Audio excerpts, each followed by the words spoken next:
الفنية نتابعها الآن ربما للمشاهد لم غير مرئية. تمشي الكرة من هناك إلى الجهة سيد معوض، من هناك أبو السيد ينقلها سريعة إلى أبو تريكة، حلوة لحمص فنان الإسماعيلية، والانطلاقة من هناك إلى الشوقي يحولها على اليمين. يا سلام، أحمد فتحي يرفع الكرة على الخطير أبو تريكة، مقطوعة الكرة تمشي من هناك أحمد فتحي، أبو تريكة والكنترول الماجيكو ينقل الكرة سريعة للسيد معوض. سيد معوض من هناك جدا يواجه بطل كأس العالم أبو تريكة سيد معوض، الماجيكو أبو تريكة الماجيكو، لا من خسارة ولكن كسب احترام الجميع بالأداء الذي قدمه. عودة الآن لأبو تريكة، لمسات حلوة ما شاء الله يا شباب، ما شاء الله يا سيد إلى الماجيكو.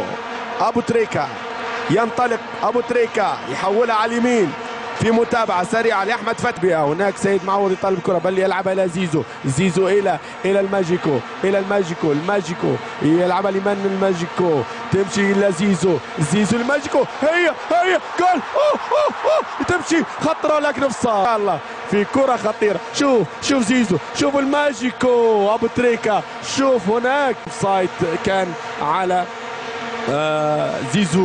المصري شوقي، يلا يا شباب ما شاء الله عليكم، نقولوا الله اكبر الله اكبر الله اكبر عليك يا مصر، الله اكبر عليك يا مصر، وربي يحفظ شبابك. هناك الى شوقي الى الماجيكو، يلا يا ماجيكو ليه كده يا كتوزو، فاول كتوزو، هذا الماجيكو، هذا السنيور محمد ابو تريكة، هذا السنيور محمد ابو تريكة، او نقول الليوني اكيد تفهمها الان يا كتوسو. سيد معوض شكل الخبطه اللي خبطها في راسه في الكره اللي فاتت في اشتراك مع فابيو كوالياريلا عامله له اجهاد، وادي تريكة لمسه حلوه عند محمد شوقي، بيعدي شوقي لكن صفاره وقبل هدف واحد امام نادي ريال مايوركا، ولكن في هذا الوقت عاد مره اخرى الى اللافيكا سينيورا. تريكة يقف على الكره ويبدا هجمه حلوه يشرفا نجمه لوران، هي اداء التفاؤل وهي سبب تفاؤل المنتخب المصري في كل وقت.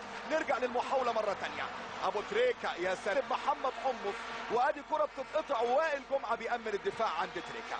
محمد ابو تريكة بينطلق وبيتقدم، ابو تريكة ادي المحاوله طلع كده وقاطعها عند دانييل دي روسي، مره ثانيه فابيو كانافارو والاستخلاص من احمد عيد عند تريكة، محاوله لمنتخب مصر وتريكة يا ولد يا محمد يا ابو تريكة، تسلم يمينك يا ابو رجل تتلف بحرير، والكره طلعت لخارج الملعب. يا شيخ ارجوك ادعي، يا شيخ ارجوك ادعي ان منتخب مصر يفوز في مباراه النهارده، وكره ابو تريكة عليت عن عارضه الجيجي بوفون. من المنتخب السعودي حاتم الخيمي، كان عصام الحضري هو الحارس قدام لوكاتوني، يومها لم يفلح لوكاتوني في التسجيل